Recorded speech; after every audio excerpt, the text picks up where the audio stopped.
Today, I want to have a conversation about authenticity and authenticity as a man. I have a definition.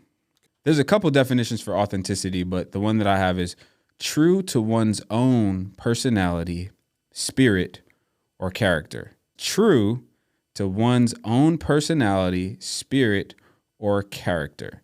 I feel like there's a temptation to show up in the way that meets people's expectations of who we are more than who we actually are. Whether that's on social media, whether that's at work, even in family, a lot of us are looking for relationships in that way. We want to get into a relationship, and so we want to become the person that we think gets this relationship instead of moving through life based on who we actually are. And I'm finding, as a man, that authenticity is really important. I find that in every area of my life.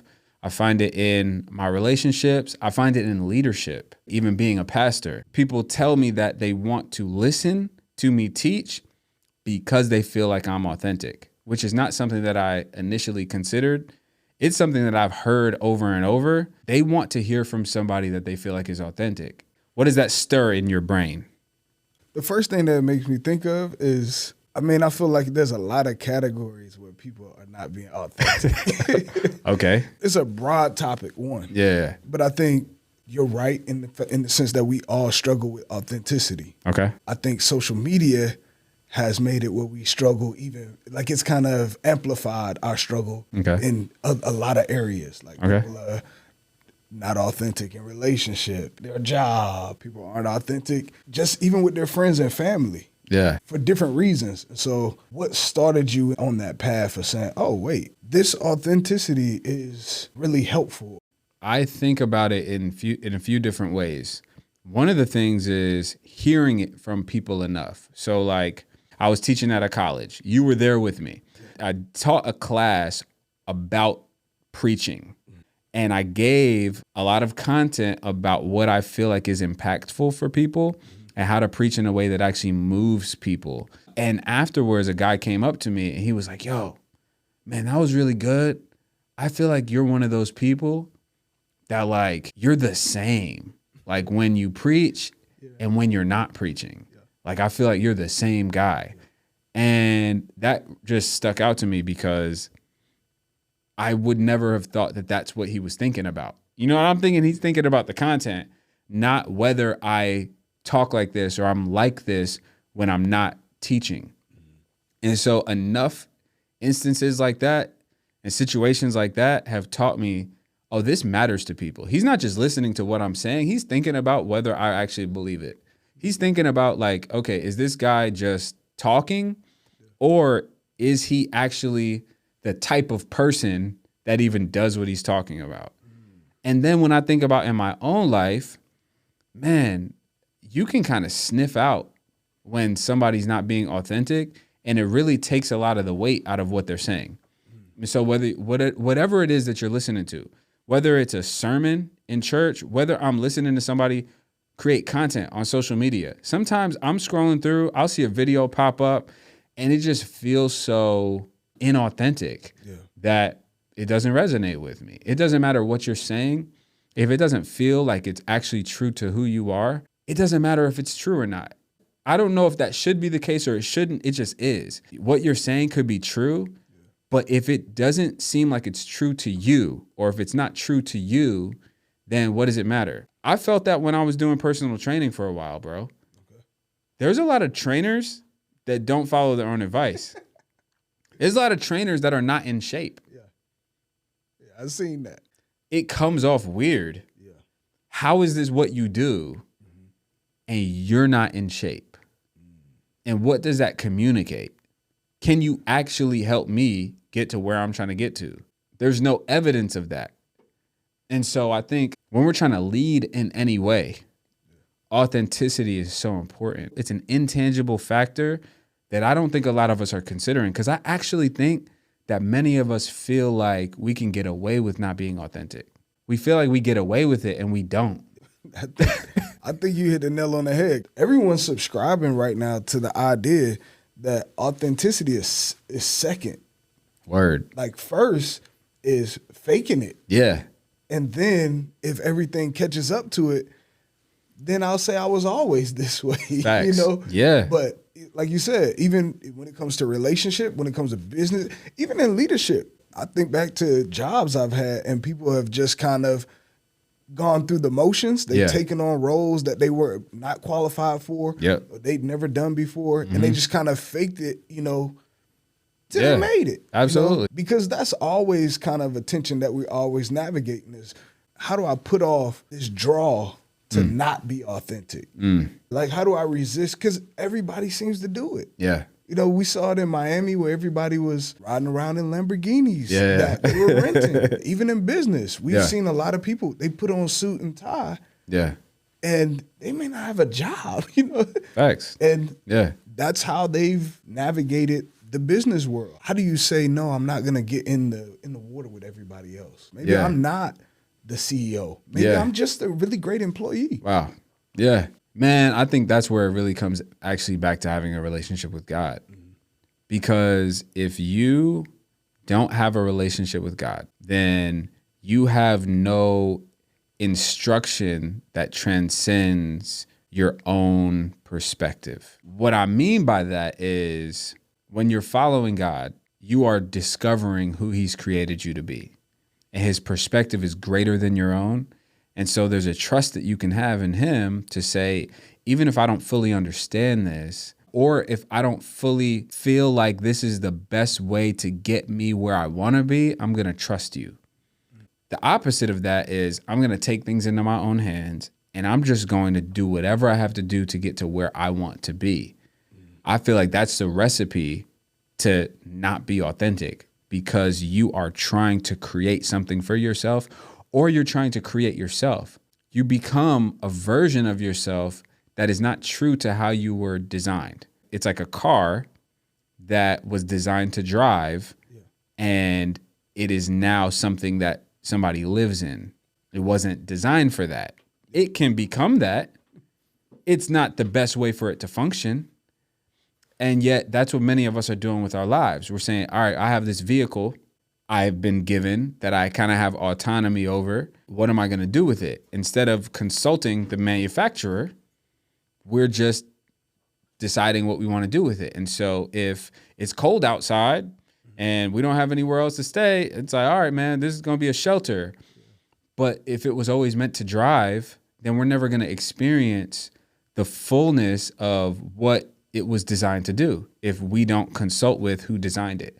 And I view it the same way with our lives. So in a real way, for me, God created me. I'm becoming confident in being authentic to who he created me to be, because I'm convinced that there's no better way. I can't come up with a better way. And so even if it's not impressive to you, it's still good.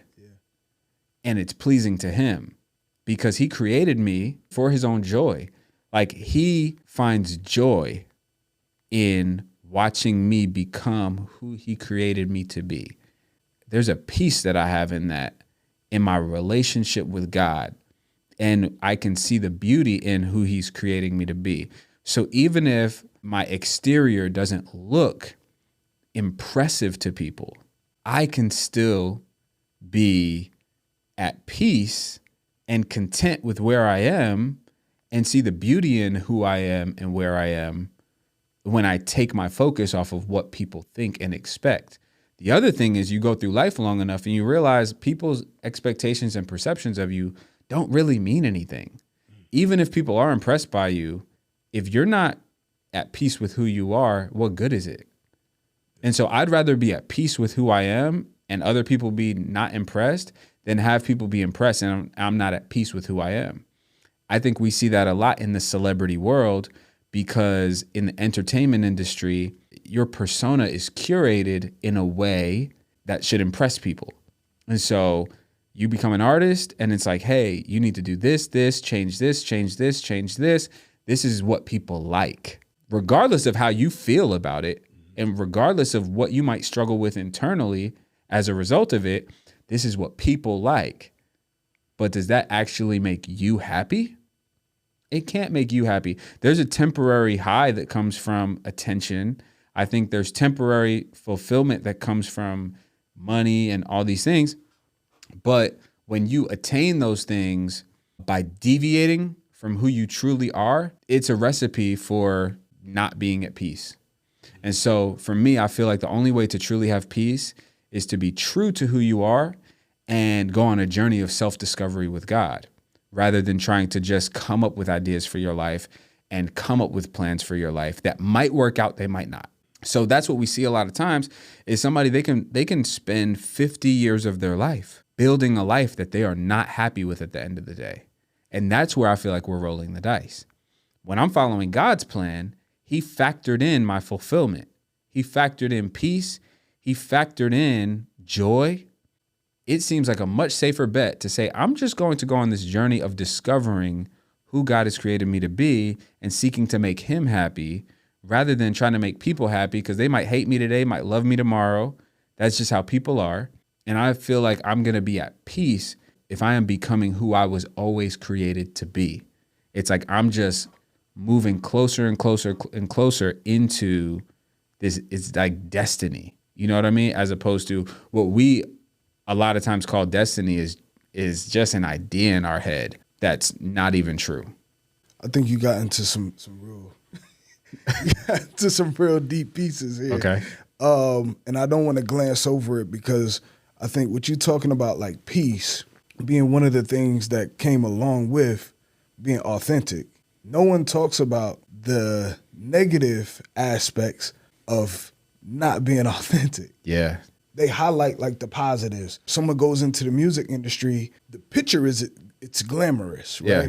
But no one talks about the negatives that come along with it. No one's really counting the cost there. Yeah. So talk about some of the pieces that are negative that come with not being authentic. What are some of the dangers that I'm walking into if I take that route? Well, I think the first thing that we try to fix, not necessarily consciously, but almost subconsciously, when we make plans for our lives, they are trying to protect our insecurities. We will build a life around our insecurity.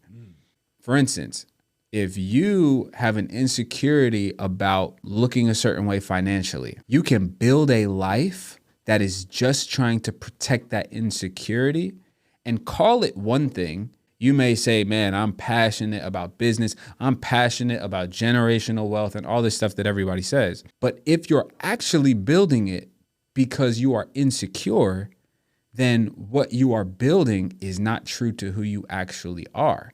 God wants to actually work with you through that insecurity and help you build based on authenticity and security in who you authentically are. Then you're building something that will last, that will fulfill you, that will work for you long term. But when you build based on insecurity, what you're building won't work for you long term because it doesn't actually make you happy. It's just a protective wall for you. And so then you start building stuff that are walls. So the woman I want to go after, if I'm pursuing a type of woman based on insecurity, right? Like girls rejected me in high school. And so I want to get this type of girl that rejected me or that I couldn't get before. That's a dangerous thing because you're not actually going after the type of girl you like. You're actually going after a girl you don't like that hurts you. And so what are you setting yourself up for? War, not peace. You're going after trying to conquer something that hurts you. And you're going after something that is speaking to an insecurity that you have rather than building something that's authentic to who you are. And so if you're able to work through insecurities, that is really how you access authenticity. Like that's your enemy because it's insecurities that make us not want to be authentic. Because I'm not secure with who I really am. And so I'm going to become somebody else. Somebody told me I was weak or ugly or stupid or whatever it is. Now I'm trying to prove that wrong when it was never true. Yeah. Now I become a bodybuilder, right? Not because I like lifting weights. Yeah. True story. There was a guy we went to high school with and saw him a few years after high school, and he was super swole and MMA fighting. He told me that he started lifting weights and training MMA because I bullied him. Are you serious? I'm dead serious. I didn't know that. I didn't know I bullied him. This was a kid that was like a year under us. We were in the same weight training class or gym class. He was somebody that I used to mess with, but not even like from my perspective, I wasn't being mean-spirited. You know me, I just joke and stuff. Yeah. And so I think one time, like playing around, it sounds very mean when I say it out loud, but I was just joking. So I put him in a locker, but it was like we were all laughing and stuff at the time, right? Okay, so we were laughing, bro. And I promise you, in my mind, I never thought I was being mean to this kid because that's never even who I've been at all. Like I wouldn't want to prey on somebody, right? For sure. But I've always joked around and all that stuff. And so he was somebody who I just used to kind of mess with. I don't even remember everything, honestly, but it impacted him. And I look back and I'm like, oh, wow. While we were all laughing and joking, he was feeling weak or insecure. Yeah. So then he went on this journey of like, bro, was ripped, fighting MMA, all this stuff, but not happy because he was fighting somebody from 3 years ago that wasn't even in front of him. I think that can happen to us in life. We can allow a circumstance to make us so insecure that we make real life decisions based on it. And the thing I hate about it is I'm like, dang, I really wasn't trying to do that.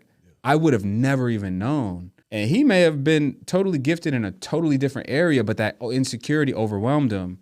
And genuinely, I hate that. But I feel like a lot of us, we do that. That's the danger of it. The scary thing is we'll go after something and succeed and not be happy. We'll get rich and not be happy because we were just doing this off of insecurity. We'll get the girl out of insecurity and not be happy because it might not actually be a good woman. This might just be somebody that you felt pride in being able to attain her, and now you're not happy. We can make career choices, we can make life choices, financial choices based off insecurity, and it leads us to ultimately a place of not being fulfilled. But I think when we choose to be authentic, which means I gotta embrace every part of me. I gotta embrace the parts of me that aren't the most impressive and be true to that. Like if I don't have the capacity to do something that somebody else does and I can be true to that, that's peace. If I can't lift 300 pounds and somebody else can, unless I want to, it's all about what's underneath. If something inside of me actually wants to like grow and excel and make progress, and I want to get to that point and that's a goal for me, then cool. But if I'm just like insecure and want to prove something to people, then it's wasted time, it's wasted effort, it's wasted energy, and nobody cares. That's the other thing is like, we think people care more than they do. Nobody cares. Like I will scroll and I will see that you just bought your Range Rover and then I don't care. Yeah. Congratulations. I forgot about it 3 minutes later. Wow. Authenticity keeps us in a place of no matter who's looking, when they're not looking, we are comfortable in our own skin. Yeah. And I'm happy being me. And then that puts us in a position to actually be able to influence and impact others in a real way. Otherwise, I'm leading people to also be inauthentic. And that's what we see happen. And I see a lot of that in the church world is let's become this idea of what's cool here instead of who we actually are. So one of the challenges right now is as a preacher, you can easily try to become a preacher that other preachers say is a good preacher. And that is not a good place to be because you're not taking your audience into consideration. What works in one context doesn't necessarily work in another context. But what we're doing, a lot of us across the spectrum, is we're copying and pasting the same thing, no matter what state, no matter what city, no matter what country, no matter what culture. And there's this idea of what a great communicator is that a lot of communicators are trying to become. And I actually think it's taking away from our ability to impact people because God puts us in positions based on who we are and who he wants us to lead. And so if I'm in a position to lead a certain group of people, but I take your advice, who leads a totally different type of people, group of people, in a totally different place. I take your advice on how to communicate to them. And ultimately, when I'm communicating to them, I'm trying to impress you. That's a problem. And that's where I think a lot of us are going kind of off the rails when it comes to authenticity. For instance, with our young adults here in Atlanta, bro, I feel like I am the person for leading this particular group. We connect on so many different things. I know a lot of the things that they're navigating in life are things that I'm navigating in life or have navigated in life. I understand this city. I was talking to a friend of mine from Dallas, and when I was explaining to him what the climate is like in Atlanta culturally, he was like, yo, that's totally different than where we are. Like, how do you lead people who are trying to navigate that stuff? That's so important. But what if I was just trying to get him to invite me to preach at his church every time I preach? And sometimes, and it's not that it's bad that we travel and do all that stuff, but when that becomes a priority for how we communicate, that takes away from our authenticity, because you can't truly be you while you're trying to impress people. You're trying to be what impresses them rather than being you, regardless of whether they're impressed or not. Yeah. And I'm not saying I'm immune to it. Yeah. We are all challenged by this, but I at least know that the challenge is in front of me. And that's why I wanted to talk about it today, because we're all faced with the temptation to deviate from who we really are to make people like us.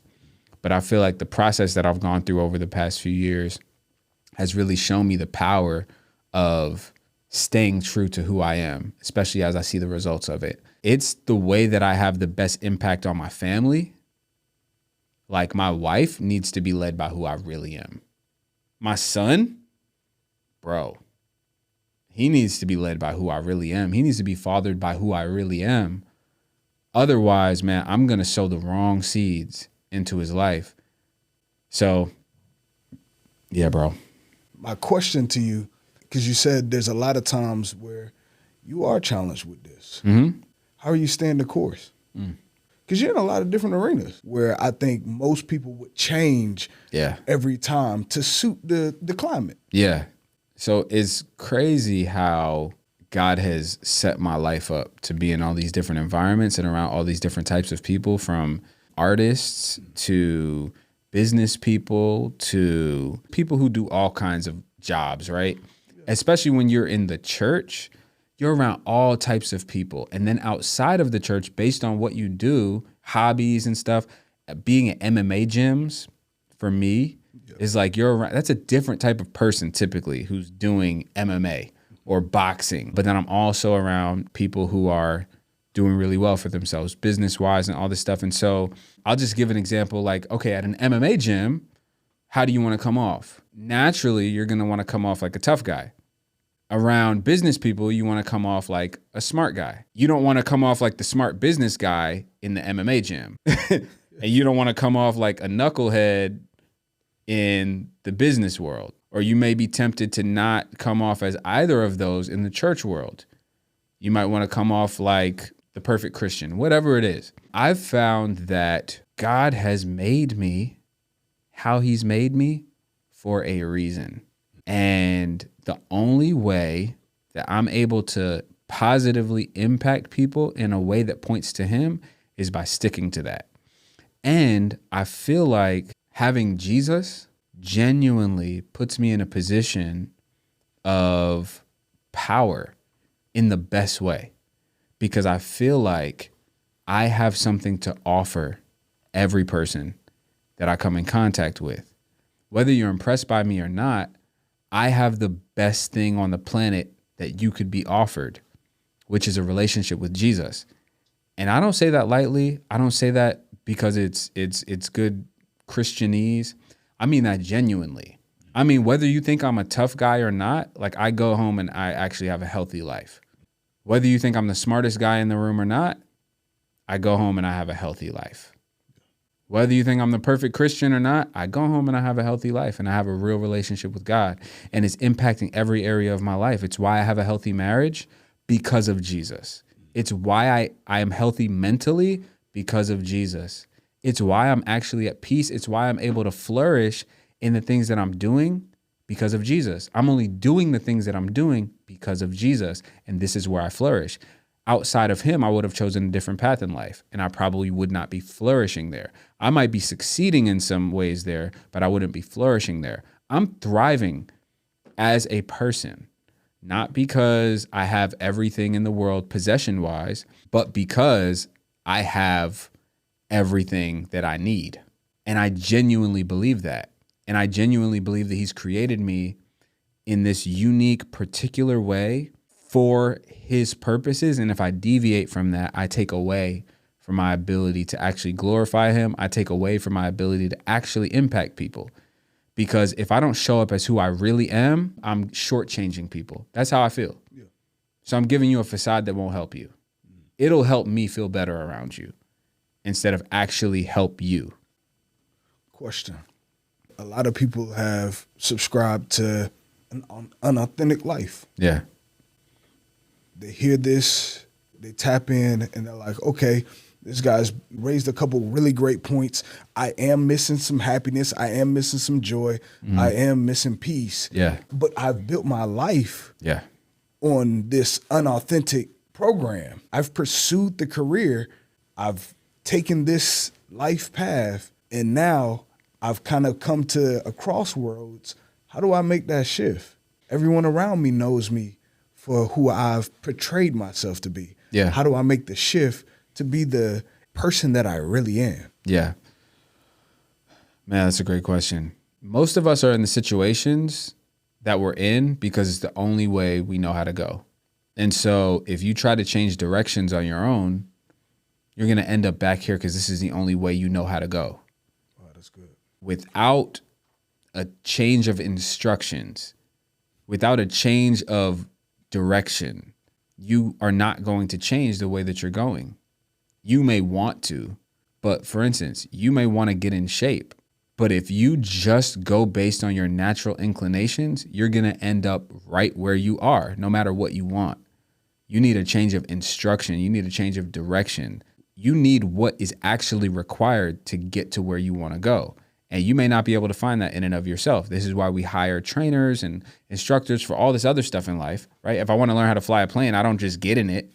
No, I need instruction. That's what we're doing in life. Like, your life is that serious. It's like you getting in a plane and just trying to wing it. No pun intended. But that's what we do in life. And the only way that we will get where we need to go safely and actually get to the right destination is by having the right instructor. I say that wholeheartedly. This is why we need Jesus. And he's in the business of restoration. That's the whole concept of salvation. Most of us have diluted it down to this concept of just heaven and hell. And when we do that, we miss out on who he actually is and what he's actually planning for us. The idea of salvation is about restoring us. It's about healing us. In the ways that we've deviated, he wants to bring us back on track. He wants to restore us to default. All of humanity has kind of gone off track. Jesus has come to get us back on track. He's the one who does that. So for me, it's been a 10-year process of getting closer and closer and closer to who he always intended for me to be. And it started by just me taking a step. I ended up at a church that resonated with me. I started actually reading the Bible, actually praying and getting around other believers. And that started my journey. But you only get there step by step. There's no way to change your whole life overnight. If you've made a bunch of significant decisions that got you where you are, it's going to be one decision at a time that gets you to another place. You can't change the state of your marriage, the state of your career, the state of your mentality all in one swoop. It's going to be one step at a time where you're learning and growing and evolving. It's a process. I think God invites us into that process with him. That's ultimately his invitation to us is, man, come be with me and find out how things were always supposed to be. That's the invitation. That's the gospel. That's what we discover when we come to God. We find out how it was always supposed to be. And that's the beauty of it. That's why you never want to turn back when you've actually gotten into relationship with him. That's why I'm not going anywhere. It's why nobody can offer me anything outside of him. What do you have? except for ways that it's not supposed to be. I want the way it's supposed to be. I have a marriage the way marriage is supposed to be. Parenting the way parenting is supposed to be. Work the way that work is supposed to be. That's what you find in him. And that's where you can show up authentically and be at peace, because you're not questioning whether things are supposed to be this way or not. But that's what you do every day when you create life for yourself. I've enjoyed the conversation, man. I appreciate you. Good to be here, man. Man, it's a blessing. Until next time, be authentic.